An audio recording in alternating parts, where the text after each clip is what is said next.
আমার মনে হচ্ছিল আমি হয়তো আমার জীবনের শেষ মুহূর্তটুকু অতিক্রম করছি, অর্থাৎ আমি হয়তো মারা যাচ্ছি।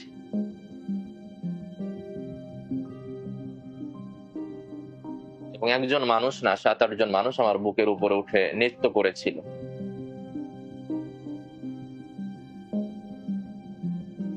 গেস্ট রুম ঢাকা বিশ্ববিদ্যালয়ের ইতিহাসে দীর্ঘ একটা কালো অধ্যায়। পরীক্ষার আগের দিন তারপরেও তাকে গেস্ট রুম করতে হতো বাধ্যতামূলক। তো এই নির্যাতনটাও একটা অফেন্স। এই বিশ্ববিদ্যালয়গুলোকে নিজেদের কন্ট্রোলে রেখে তার ক্ষমতাটাকে দীর্ঘায়িত করা কিংবা তার ক্ষমতায় যাওয়ার একটা সিঁড়ি হিসেবে ব্যবহার করা। একজন মানুষ পুরো জীবনের জন্য পঙ্গুত্ব বরণ করেছেন এবং তিনি তার এখন থেকে এক যুগ আগের হওয়া টর্চারের স্মৃতি, সেই স্মৃতি এখনো ভুলতে পারেননি। আমাকে হলের 4 তলার থেকে, অর্থাৎ আমাদেরকে যে রুমে নির্যাতন করা হচ্ছিল ওই রুমের জানালা দিয়েই আমাকে নিচে ফেলে দিয়েছিল। টর্চারের ঘটনাতে আমরা দেখি যে ভিকটিমদের মধ্যে সেই মেমোরিগুলো অনেক ফিরে আসে বারবার, কিংবা তাকে টাইম টু টাইম খুব টর্মেন্ট করে। আমাদের মনে হচ্ছিল আমরা মানুষ না। নির্যাতন করা হয়েছে, নির্যাতকরা সরাসরি প্রভোস্টের উপস্থিতিতে তাদেরকে প্রক্টরের হাতে তুলে দিয়েছে, প্রক্টর আবার তাদেরকে থানায় হস্তান্তর করেছে। কিন্তু ওরা পানির বোতলেই প্রসাব ভরে এনে আমাকে বলেছিল, তুই শিবির করিস, তোর পানি খাওয়ার প্রয়োজন নাই, তুই প্রসাবই খা।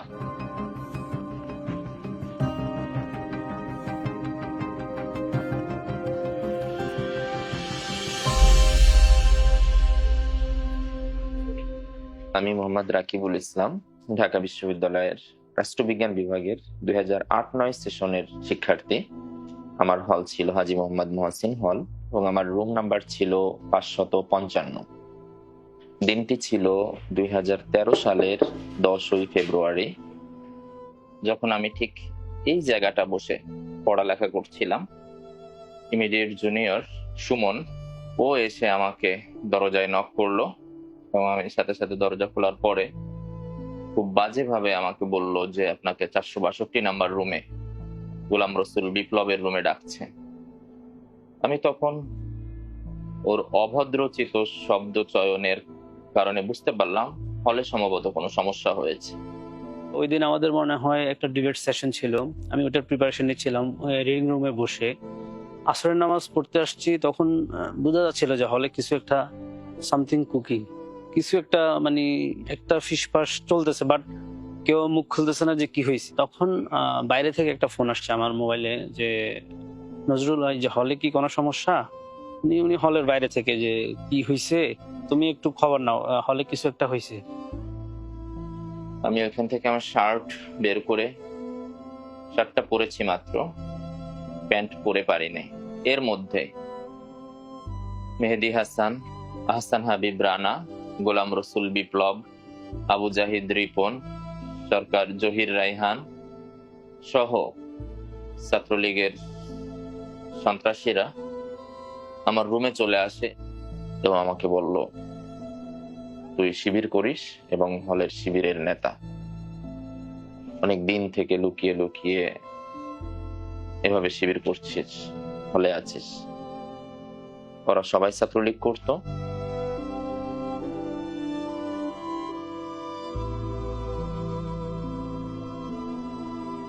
ক্যাম্পাস ভায়োলেন্স রিলেটেড আমরা যে ইনফরমেশন গুলো মোস্টলি পেয়েছি, সেখানে একটা জিনিস খুব কমন ছিল যে বিভিন্ন ট্যাগিং এর মাধ্যমে টর্চারকে ভ্যালিডেট করা, যে এটা একটা লজিক্যাল রিজন আছে, যেটা আদতে আসলে কোনোভাবেই অ্যাকসেপ্টেবল না। যে জায়গাটা আমরা দেখি যে মোস্ট অফ দ্য টাইম ভিকটিমদেরকে শিবির ট্যাগ দেওয়া হচ্ছে, কিংবা অন্য কোনো দল বা মতের বিশ্বাসী এমন একটা ট্যাগিং এর মাধ্যমে তাকে অত্যাচার করার বা তাকে ফিজিক্যালি মেন্টালি ড্যামেজ করার ব্যাপারটাকে জাস্টিফাই করা হচ্ছে। শিক্ষার্থী নির্যাতনের সবচেয়ে বড় টুলটা ছিল শিবির ট্যাগ দেওয়া।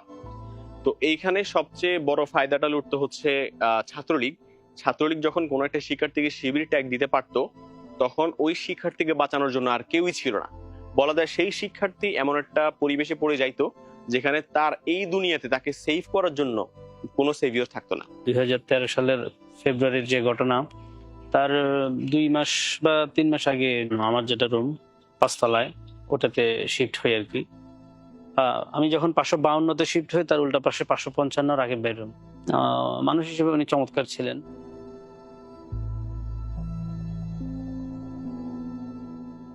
যদি কোনো ব্যক্তি শিবির করেও থাকে, সে যদি শিবিরের নেতা বা কর্মী হন বা শিবিরের কোনো না কোনো সাংগঠনিক লেয়ার থাকেন, তারপর আপনি তাকে টর্চার করতে পারেন না। সেখানে অন্য যে কাউকে সন্দেহের বসে শিবির টেক দিয়ে নির্যাতন করা তো দূরের ব্যাপার।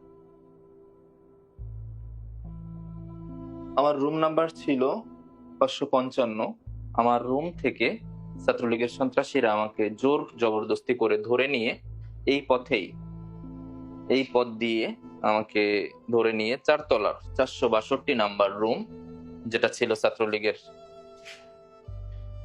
গোলাম রসুল বিপ্লবের রুম, ওর রুমে নিয়ে যাওয়ার পরে আমি দেখি আমার হলের জুনিয়র তাকে মেরে রক্তাক্ত করে ফেলা হয়েছে। দিয়ে আস্তে করে বের হয়েছি, হল গেটে দেখলাম যে একটা মোটামুটি কুণ্ডলীর মতো বেশ কয়েকজন খুব ইয়া করতেছে, ওরে ধরবে, ওরে মারবো, ওরে খুঁজ। তখন আমি দেখলাম যে ওরা মনে হয় একটা লিস্টের মতো করে পাইছে, যে ওই এর পাইছি রে, এরকম করে হই হই করে উঠে, আরে এ তো শিবির, ও তো শিবির, একটা নাম নে আর হই হই করে উঠে।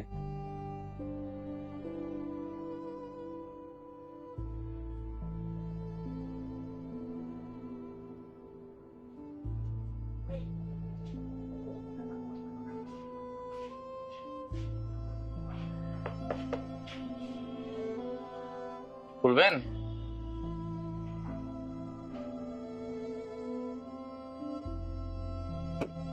আসসালামু আলাইকুম, ভালো আছেন? আমি হচ্ছে রাকিব, এই হলের সাবেক শিক্ষার্থী। আমি হচ্ছে পলিটিক্যাল সায়েন্সে ছিলাম। এটা হচ্ছে হাজী মোহাম্মদ মহসিন হলের 462 নাম্বার রুম, যে রুমে আমাকে জোরপূর্বক এখানে ছাত্রলীগের সন্ত্রাসীরা ধরে নিয়ে আসে। রুমের ভিতর নেওয়ার পরেই ওরা বিভিন্ন ধরনের ইনস্ট্রুমেন্ট, যার ভিতর ছিল চাপাতি, ক্রিকেট খেলার স্টাম্প, হকি স্টিক, লোহার পাইপ এবং ব্যায়াম করার অন্যান্য সামগ্রী, অর্থাৎ যার হাতে যা ছিল সব দিয়ে আমার উপর নির্যাতন শুরু করেছিল। ছাত্রলীগের সন্ত্রাসীরা আমার উপরে নির্মম নির্যাতন করে। আমার সাথে থাকা সানাউল্লাহ পাটোয়ারি এবং আব্দুল্লাহ আল নকি, আমাদের 3 জনের উপর নির্মম নির্যাতন করে আমাদেরকে অর্ধমৃত করে ফেলে। নির্যাতনের ফলে আমি ফ্লোরে পড়ে যাই এবং ওরা আরো নির্মম ভাবে আমার উপর নির্যাতন অব্যাহত রাখে। মোহাম্মদ জাহিদুল ইসলাম, যে ছিল 8-9 শিক্ষাবর্ষের ইসলামিক স্টাডিজের শিক্ষার্থী, ও আমার বুকের উপর উঠে পা দিয়ে অনেক জোরে জোরে আঘাত করতে থাকে। এক পর্যায়ে আমার দম বন্ধ হয়ে গেছিল অনেক সময়ের জন্য। আমি হয়তো চিন্তা করেছিলাম এটাই হয়তো আমার জীবনের শেষ মুহূর্ত। নির্যাতনের মাত্রা অতিরিক্ত হওয়ার কারণে অনেক বেশি পিপাসার্থ হয়ে পড়ি। যেহেতু দম বন্ধ হয়ে যাচ্ছিল, আমি একটু পানি খাওয়াটা জরুরি মনে করছিলাম। আমার অনেক পানির পিপাসা পেয়েছিল, যার ফলে আমি ওদের কাছে পানি চেয়েছিলাম, কিন্তু ওরা পানির বোতলেই প্রসাব ভরে এনে আমাকে বলেছিল, তুই শিবির করিস, তোর পানি খাওয়ার প্রয়োজন নাই, তুই প্রসাবই খা।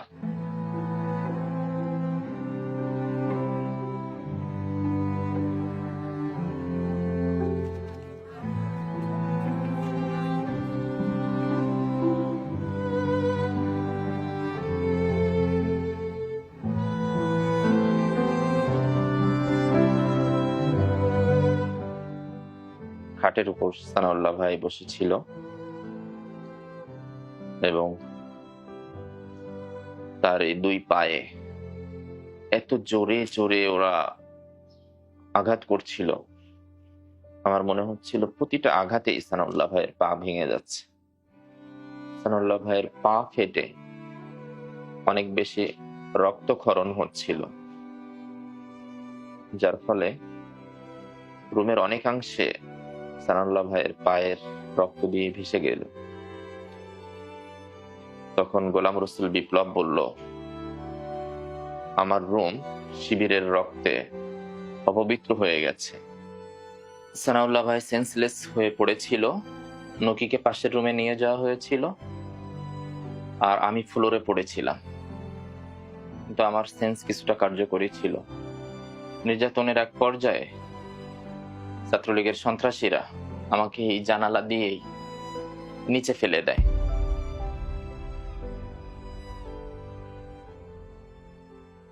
আমাকে চারতলার জানালা দিয়ে এই ছাদের উপর ফেলে দেওয়ার পরে আমার পা তো ওইখানেই ভেঙে যায়, এবং এর আগে আমার মাথায় অনেক বেশি আঘাত ছিল, যার পরে আমি স্বাভাবিক ছিলাম না। এই জায়গাটা থেকে ভাঙা পা নিয়ে আমার এখনো বিশ্বাস করতে কষ্ট হয়, এইখান থেকে আমি ভাঙা পা নিয়ে কেমন করে এইখানে পড়লাম। এইখানে অনেক বেশি কাঁচ, টাইলস সহ অন্যান্য, অর্থাৎ পা কেটে যাওয়ার সব সামগ্রী এখানে আছে, এবং এখানে অনেক ইলেকট্রিক কেবল ছিল যেটা দিয়ে আমি বিদ্যুতায়িত হয়ে বড় ধরনের অ্যাক্সিডেন্টও ঘটতে পারতো। এই জায়গাটা থেকে আমি হামাগুড়ি দিতে দিতে এদিকে বের হয়েছি।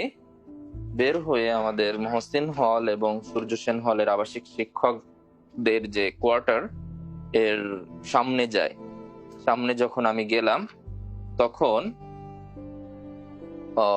গণজাগরণ মঞ্চ শাহবাগে চলমান থাকায় বিশ্ববিদ্যালয়ের ভিতরে কোনো রিক্সা বা যানবাহন ছিল না যে যাতে করে আমি ক্যাম্পাসের পার্শ্বে যেতে পারি। আমি ওইখানে অনেক সময় বসেছিলাম, কারণ আমার পা তো ইতোমধ্যে ভাঙা।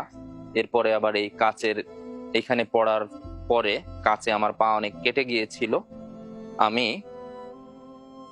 ওইখানে অনেক সময় বসে থাকার পরে একটা ছেলে সাইকেল নিয়ে আসলো। আমি তাকে অনুরোধ করলাম যে ভাই, আমাকে একটু আপনার সাইকেলে করে ক্যাম্পাসের পাশে রেখে আসবেন। আমার ছিন্ন ভিন্ন কাপড় এবং শরীরে নির্যাতনের চিহ্ন স্পষ্ট ছিল, যার ফলে আমাকে প্রথম দেখায় মনে হচ্ছিল আমি চুরি করে ধরা খাওয়ার ফলে আমাকে নির্যাতন করা হয়েছে, এবং সে স্বভাবত একজন চোরকে সহায়তা করতে অস্বীকৃতি জানালো।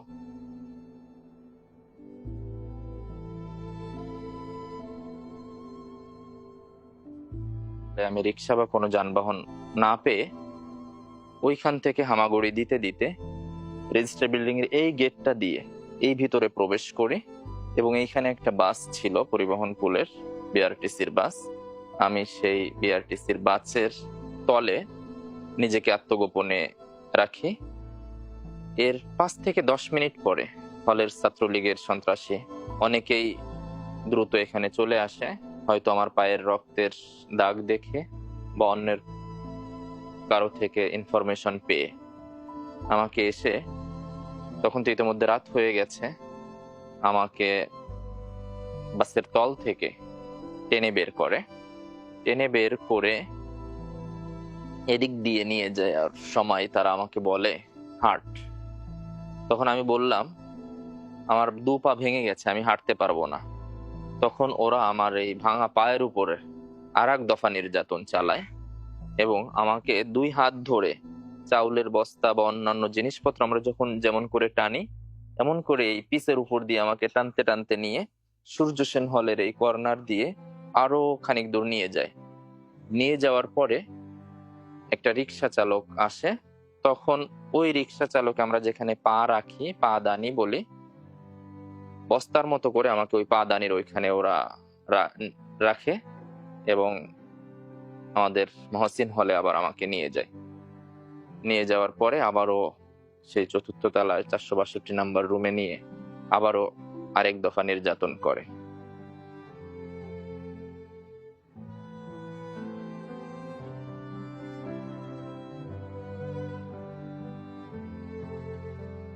এই শিবির ধরার যে উৎসব, এটা মূলত শুরু হয়েছে অনেক আগে থেকেই, কিন্তু এটা সবচেয়ে বেশি বলবো যে শুরু হয় 2013 সালের পরবর্তী সময়, যেই সময়ে গণজাগরণ মঞ্চের যখন উত্থান ঘটে, সেই সময়ে নিয়মিতভাবে ক্যাম্পাসে কে শিবির করে, কে নামাজ পড়ে, এ ধরনের আহ, আহ, বিভিন্ন কিছু স্ক্রিনিং করে তাদেরকে গেস্ট রুমে নির্যাতন করা হতো। ওরা বলা বলে করছিল এরা যেহেতু শিবিরের বড় নেতা, শাহবাগে যেহেতু গণজাগরণ মঞ্চ চলছে, ওদেরকে ওইখানে নিয়ে ফেললে আমাদের আর কষ্ট করতে হবে না। শাহবাগের উৎসুক জনতা এদেরকে পাড়ায় মেরে ফেলবে। সবাই যদি এক একটা করে চড় লাথি ঘুষি দেয় তাহলে এরা তিনজনই মারা যাবে। তো আমরা আর কষ্ট না করে এদেরকে শাহবাগের গণজাগরণ মঞ্চে নিয়ে যাব। এই কথা বলে আমাকে চারতলা থেকে নিয়ে হল প্রভোস্টের রুমে নিয়ে যায়। হল প্রভোস্ট আলী আক্কাস স্যারের রুমে নেওয়ার পরে উনি ছাত্রলীগের সন্ত্রাসীদের কিছু না বলে নির্বিঘ্নে আমাদের তিনজনকে অত্যাচার করার সুযোগ করে দেয়। প্রকারান্তরে উনি তাদেরকে উৎসাহ দেয়। হল প্রভোস্টের উপস্থিতিতেই ছাত্রলীগের সন্ত্রাসীরা আমাদের উপর তাদের যে নির্যাতন সেটা অব্যাহত রাখে। পূর্বের নির্যাতনকারীদের সাথে এবি সিদ্দিক রাহাতও যোগ দেয়।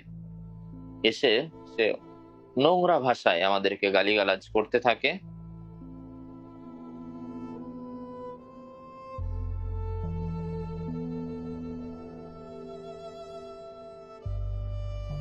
এক্ষেত্রে আমরা দেখেছি যে সেই সময়ের বিশ্ববিদ্যালয় প্রশাসন, বিশেষ করে প্রক্টর এবং হলগুলোর প্রভোস্ট, তারা ন্যাক্কারজনকভাবে ছাত্রলীগের যেই নির্যাতন, সেই নির্যাতনকে ডিফেন্ড করেছে। If you want to kill a dog, give him a bad name. তো ঢাকা বিশ্ববিদ্যালয়ের সাধারণ ছাত্রদেরকে যারাই তাদের রাজনৈতিক মতাদর্শের বিরুদ্ধে ছিল, তাদের মিছিলে যেত না, তাদেরকে নির্যাতনের জন্য তাদেরকে শিবির, জঙ্গি এসব ট্যাগ দিয়ে তাদেরকে নির্যাতন করা হতো এবং আইনের কাছে সুপর্দ করে দিত তারা। ভিকটিমকে যখন মারা হলো, অত্যাচার করা হলো, তার পরবর্তীতে ভিকটিম যে আইনি সহায়তা পাবে, প্রশাসনের কাছ থেকে যে উদ্ধার তৎপরতা দেখবে, সেটা না দেখে প্রশাসন সেই ভিকটিমকে থানা পুলিশ সোপর্দ করতো, জেলখানা পাঠাতো, মামলা দিত। তো এই জায়গায় শিবিরটা একটা ছাত্রলীগের জন্য ছিল সবচেয়ে বড় টুল, শিক্ষার্থীদের জন্য ছিল সবচেয়ে বড় মরণাস্ত্র, প্রশাসনের জন্য ছিল একটা পাশ কাটিয়ে যাওয়ার অস্ত্র। সেই সময় নীল দলের শিক্ষকরা, চরমপন্থী যে শিক্ষকরা রয়েছে, তাদেরকে এই বিশ্ববিদ্যালয়ের প্রশাসনিক বিভিন্ন দায়িত্ব দেওয়া হতো, যাদের একমাত্র মূল লক্ষ্য ছিল শেখ হাসিনা এবং ফ্যাসিবাদের দোসর হিসেবে কাজ করা এবং ফ্যাসিবাদের যে এজেন্ডা রয়েছে বিশ্ববিদ্যালয়ে সেগুলো বাস্তবায়ন করা। এখানে একটা জিনিস খুব ইন্টারেস্টিং যে তখন বিশ্ববিদ্যালয়ের যিনি প্রক্টর ছিলেন জনাব আমজাদ, আমজাদ এই ভিকটিমের পরিবারের সঙ্গে যে নোংরা ব্যবহার করেছেন বা ভিকটিমকে চিকিৎসা থেকে শুরু করে ঠিক সময়ে চিকিৎসা দেওয়ার ক্ষেত্রে যে বিলম্ব করেছেন, এইরকম ঘটনা ভুরি ভুরি আছে। আগের সরকারগুলো যেভাবে নারকীয় হত্যাকাণ্ড চালিয়েছেন, বিভৎসভাবে শিক্ষার্থীদেরকে কেবলমাত্র আইডিওলজিক্যাল অ্যালাইনমেন্টের জন্য নির্মমভাবে আবু বকর থেকে শুরু করে তারপরে মহসিন হলের যে শিক্ষার্থীকে 4 থেকে ফেলে দেওয়া, 7 মার্ডার, এই যে বিষয়গুলো, এগুলো তো হচ্ছে একটা সামগ্রিক চিত্র তুলে ধরে যে বাংলাদেশে আসলে বিশ্ববিদ্যালয় এক্সিস্ট করে না।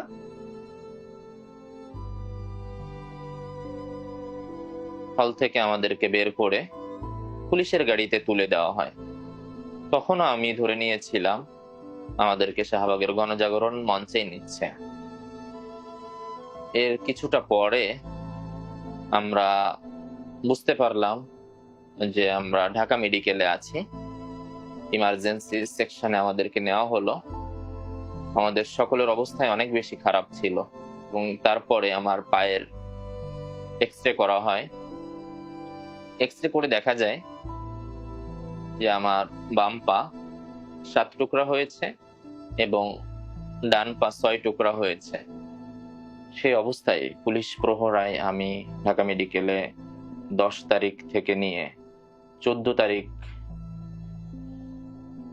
বিকাল পর্যন্ত চিকিৎসাধীন ছিলাম।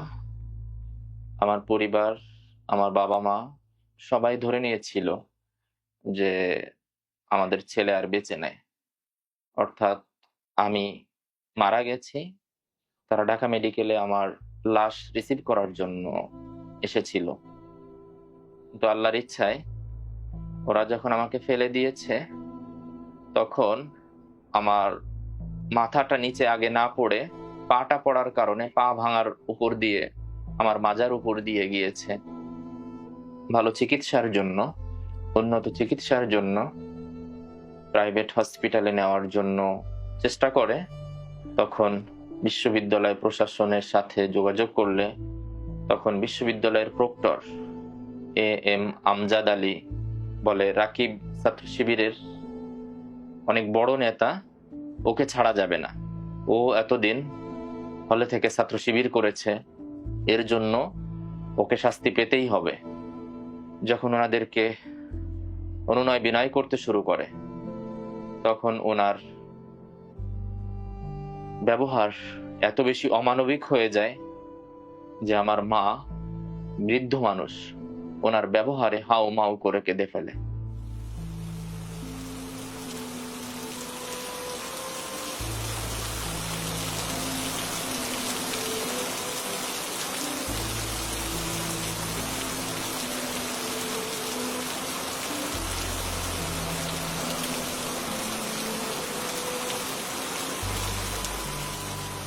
কেন্দ্রীয় রাজনীতির আমি যখন ক্লায়েন্ট হিসেবে কাজ করি, শিক্ষক রাজনীতি তো সেটাই করে সেই ক্লায়েন্টের জায়গা থেকে তখন তার কেন্দ্রীয় রাজনীতির বেনিফিটের জায়গা থেকে তখন কাকে টর্চার করছে, সেই টর্চারের যদি ডিভিডেন্ড তার হাতে যায়, মানুষ যদি তাকে ভয় পায়, মানুষ যদি তাকে আরো সমীহ করে, এবং এই যে মানে সমীহ করার যে রাজনীতি, এই সমীহ করার রাজনীতি থেকেই তো এই টর্চার গুলোকে করা হতো এবং বিশ্ববিদ্যালয়ের উদাসীনতা পরিলক্ষিত হতো।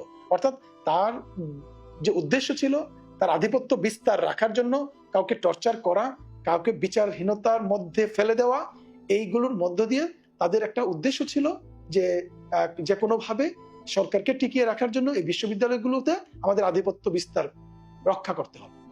দেশে এবং দেশের বাইরে অনেক নিউরোলজিস্ট দেখিয়েছি, পায়ের জন্য অর্থোপেডিক্স দেখিয়েছি, বাট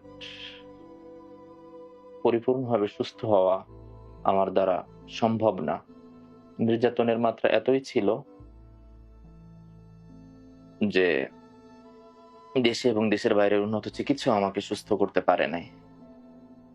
রাত্রে আমার যখন দাঁতে এবং মাথায় প্রচন্ড জ্বালা শুরু হয়, আমি কোনো খাবার গ্রহণ করতে পারি না। একটু জোর করে যদি খাই তাহলে আমার প্রচন্ড বমি শুরু হয়। যদি ফিজিক্যাল ইনজুরি থাকে, সেটার একটা সাইকোজেনিক পেইনের মেমোরিটা তার ক্যারি করার ব্যাপার থাকে। ব্রেইন ইনজুরির ক্ষেত্রে আমরা দেখি যে ট্রমাটিক ব্রেইন ইনজুরিতেও কিছু নিউরোসাইকোলজিক্যাল ডিফিকাল্টিস ব্যক্তি ফেস করতে থাকে। সো ওভারঅল এই যে তিনটা অ্যাসপেক্ট, ফিজিক্যাল কিছু ডিসকমফোর্ট থাকছে, সাইকোলজিক্যাল, নিউরোসাইকোলজিক্যাল, এই ওভারঅল বিষয়গুলো কিন্তু তার ডেইলি লাইফের অ্যাক্টিভিটিগুলোকে অনেক ডিফিকাল্ট করে দেয়। আমার একাডেমিক পারফরমেন্স বলি যদি, কিংবা আমার প্রফেশনাল লাইফ কিংবা ইন্টারপার্সোনাল লাইফ, আমার রিলেশনশিপ গুলো মেনটেন করার ক্ষেত্রে আমি কিন্তু অনেক ধরনের বাধা ফিল করি। আমি যখন ঘরের ভিতর ঢুকে ফ্রেশ হয়ে বেডে রেস্ট নেই, খেলার ছলে আমার সন্তান যখন আমার বুকের উপর আসে, অন্য বাবারা যেভাবে আদর করে সন্তানকে খুশি করতে পারে, আমি আমার সন্তানকে বুকে নিয়ে আদর করার মতো সামর্থ্য রাখি না। কারণ আমার বুকে এত বেশি ব্যথা হয়, আমি সহ্য করতে পারি না।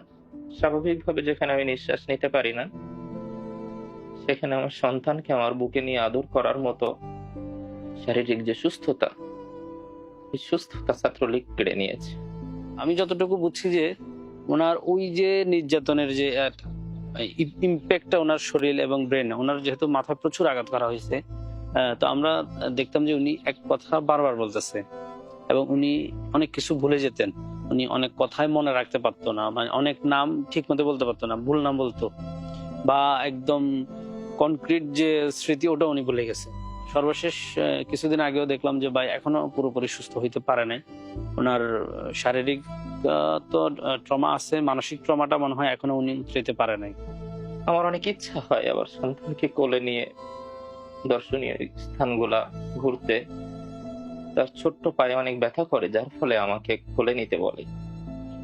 কিন্তু আমি তাকে বোঝাতে পারি না, বাবা তোমার ওই ছোট্ট পার চেয়ে আমার পা ওটা আরো বেশি অসহায়, আমার অনেক কষ্ট হয়। রাকিব ভাইয়ের এই ঘটনায় আমরা যাদেরকে জড়িত দেখতে পাই, অর্থাৎ যেসব ছাত্রলীগের তখনকার নেতা কর্মীরা এই ঘটনায় হামলায় জড়িত ছিল, তাদের কারোই কিন্তু আমরা সঠিক বিচার হতে দেখি নাই। যদি কাউকে নির্যাতন করা হয় এবং সেই নির্যাতনের বিরুদ্ধে যদি ব্যবস্থা না নেয়, তাহলে সেক্ষেত্রে অবশ্যই বিশ্ববিদ্যালয়ের হল প্রশাসন, বিশ্ববিদ্যালয় প্রশাসন, প্রক্টরিয়াল বডি অবশ্যই দায়ী থাকবে এবং তাদেরকেও আইনের আওতায় আনা উচিত। আমার মতো গ্রাম থেকে উঠে আসা, সুন্দর একটি স্বপ্ন নিয়ে বিশ্ববিদ্যালয়ে আসা শিক্ষার্থীদের স্বপ্ন যেন ভঙ্গ না হয়, পড়তে এসে যেন কেউ নির্মম নির্যাতনের শিকার না হয়, কাউকে যেন জীবন দিতে না হয়, কাউকে যেন পঙ্গুত্ব বরণ করতে না হয়। এজন্য বিশ্ববিদ্যালয় প্রশাসন এবং সরকারের উচিত ছাত্রলীগের এই সকল সন্ত্রাসী এবং তাদের দোসরদের দৃষ্টান্তমূলক শাস্তির মধ্য দিয়ে আগামী দিনের শিক্ষার্থীদের শিক্ষা বান্ধব একটি বিশ্ববিদ্যালয়, শিক্ষা বান্ধব একটি আবাসিক হল ছাত্রদেরকে উপহার দেওয়ার জন্য বিশ্ববিদ্যালয় কর্তৃপক্ষ এবং সরকারিভাবে ব্যবস্থা গ্রহণ করার জোর দাবি জানাচ্ছি।